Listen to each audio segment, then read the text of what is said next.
আমি মেথি রক্তে শর্করা নিয়ন্ত্রণে সাহায্য করি, হজম ভালো রাখি।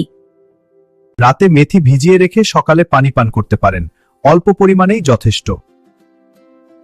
আমি সরিষা হজম শক্তি বাড়াই এবং বিপাকক্রিয়া উন্নত করি, শরীর গরম রাখতেও সাহায্য করি। রান্নার শুরুতে সরিষা ফোড়ন দিন, অল্প পরিমাণে ব্যবহার করাই ভালো। আমি জায়ফল ভালো ঘুমে সাহায্য করি, হজম ভালো রাখি এবং শরীরকে আরাম দিই। গরম দুধে অল্প জায়ফল গুঁড়া মিশিয়ে খান, খুব বেশি নয়, সামান্যই যথেষ্ট। আমি লবঙ্গ দাঁতের ব্যথা কমাতে সাহায্য করি, হজম ভালো রাখি এবং ইমিউনিটি বাড়াই। চায়ে বা গরম পানিতে 1-2টি লবঙ্গ দিন, অতিরিক্ত নয়, অল্প পরিমাণই যথেষ্ট। আমি তেজপাতা হজম শক্তি বাড়াতে সাহায্য করি, রক্তে শর্করা নিয়ন্ত্রণেও উপকারী। রান্নার সময় 1-2টি তেজপাতা ব্যবহার করুন, খাওয়ার আগে পাতা তুলে ফেলুন।